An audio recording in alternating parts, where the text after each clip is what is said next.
જો તમારી ઉંમર 35 અને 45ની વચ્ચે છે તો આ વિડીયો તમારી માટે છે. 35 વર્ષ અને 45 વર્ષની વચ્ચેના સમયગાળા દરમિયાન ઘણા બધા લોકોના વજન ખૂબ વધતા હોય છે. તો આનું કારણ શું છે?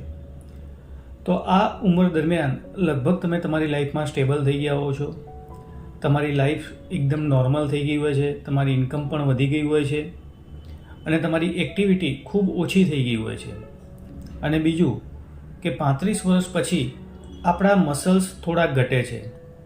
તમારા મસલ્સ ઘટવાથી અને તમારી એક્ટિવિટી ઓછી થવાથી તમારું મેટાબોલિઝમ વધારે સ્લો પડી જાય છે. આથી આ સમયગાળા દરમિયાન તમે જે પહેલાં ખોરાક લેતા હોય એટલો ખોરાક લો તો પણ તમારું વજન વધે છે. માટે 35 વર્ષ પછી તમારા મસલ્સ ગેઇન થાય એ પ્રમાણેનો ડાયટ અને એ પ્રમાણેની કોઈ પણ એક્સરસાઇઝ જેમ કે વેઇટ લિફ્ટિંગ છે, સ્ટ્રેચિંગ છે, એવી એક્સરસાઇઝ કરવી ખૂબ જરૂરી છે, જેથી તમારું વજન ભવિષ્યમાં વધે નહીં.